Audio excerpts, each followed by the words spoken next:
Well, yes. let's quickly go to Lagos now and ask Mr. Emeka Ezeala, who is a legal practitioner and has also been an election observer. He's of the Election Observer West Africa. Mr. Ezeala, you're welcome to the program. Thank you very much, Mauben. First and foremost, let us tell us what you make of this particular headline. INEC kicks against the use of security personnel in election rigging. Is this something that, how did you receive it? I'm happy that the INEC has to really make a public statement on this because it's really been a cause of serious worry in Nigeria from 1999 to 2003, 2007, where some scrupulous politicians use the security agencies to cut away ballot boxes, to engage in rigging, and sometimes even when they don't use them, they are so demobilized by the activities of the politicians that they will be watching, vote buying will be taking place, so many things, people will cut away, and it's really a sorry state. And I do not think that it's an issue of training the security agencies. That is, in this particular case, yes, there's need to train them. But they don't need training to know that they shouldn't watch while the ballot boxes are being cutted away. They shouldn't watch why there is wholesale rigging going on. I think it's a question of orientation and the fact that election management body are not always being disciplined. If a police officer or a military officer or any person who has been, engaged to be part of management of election system and is involved in rigging, have we ever punished them?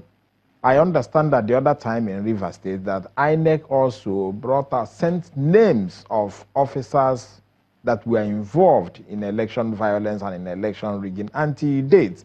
We've swept it under the carpet, and I think this is an area where the media will help us. If such thing comes out, let us move on. Let us continue. Find out, has anything been done by relevant agencies? If the security agencies are the police, what has the IG done in terms of their discipline? If they are military people, what has the army done in terms of their... And we'll continue until we get to a conclusive investigation and actions to be taken. Without doing that, I don't think we'll get to anywhere in this country concerning election violence and rigging. Well, Mr. Alobi has spoken about the role of training. You say you don't believe that people need to be trained before they are able to identify certain vices around a polling station. But then there's also the question of capacity. If the security personnel, for instance, are not very clear on what to do in case they see somebody selling their votes or even trying to buy votes, wouldn't they be handicapped to be able to stop that particular menace, for instance? No, I have not said that they don't need training. But what I have just said is that there are certain category of offenses where it is not really training that stopped them from doing that. If you see police, for instance, or a security agency carrying ballot box and allowing people to stuff the ballot boxes, would you say it's because he didn't have training to know that those people were rigging? I mean, this is something that is honorary intelligence will tell anybody. If that person says, I don't know, when you see ballot boxes being carried away and you can't do anything, you are not even what to be a police officer. You're not what to be a security agent. So you ought to be dismissed.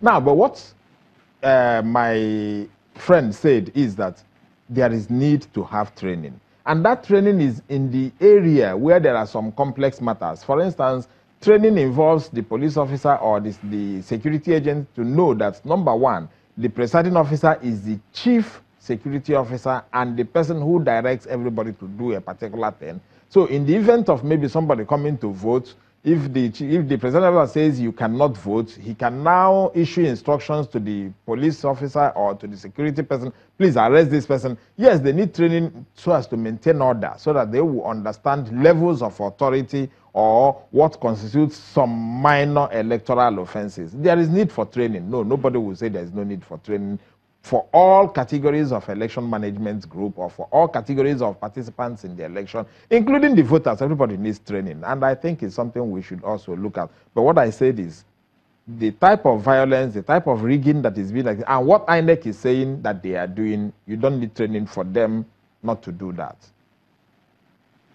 Thank you. Mr. Ezeala, let me come in here. I just want to get your take because, obviously in the last few weeks, we've heard so much talk about, the politics that's surrounding the process of reconvening the National Assembly to take a look at, not even take a look at, to pass the INEC election budget of 242 billion, 189 for INEC and 53 or so for the security agencies. Now, if we understand that the 53 billion is supposed to be meant for equipment and certain logistics ahead of the election for the security agencies, and Mr. Alobi is saying that this should have been done 6 months ago, 1 year before the elections, and it's still not done, what is your take on the current status of things, and what do you think needs to be done?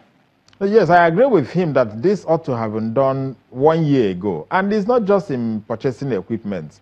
In those days, like take for instance in 2007 and then, some civil society organization, of which I headed one, we were doing what you call violence areas. That's we were, trying to chart and say this area ought to be, there is usually violence in this area, there's usually violence in the other area. I think by now, the police should have known, or the security agencies should have known, where you have the polling booths where there is likelihood of violence, and then they should start working towards preventing it, trying to find out who instigates this violence, how do we stop them. So these are all logistics that you need money to fund, and it's not something you fund on the day of the election. You don't just go, if for instance the polling booth here, maybe it's peaceful, and then you go and bring 20 policemen here, and you get to Agege, where you know people, a particular place in Agege, where you know there is usually violence, and you bring 2 policemen there. So the police ought to be, or the security agencies ought to be ahead of, and these things are all logistics. The payments, the type of weapons to use, yes, we need to have gotten them by now. And then, but if we don't get them, as we are just talking about passing the budget, I wonder why would that budget not have been presented as at last year? Because we knew we were going to have elections in 2019, and we knew that we would need these budgets. We knew that the police, the security agencies will be mobilized. We knew we were going to buy weapons. Now, the problem is that even if it's passed now, when will you go and get those weapons to use? Even if it's passed now, when are you going to start the training so as to get them ready before February? This is just 4 months, 5 months away.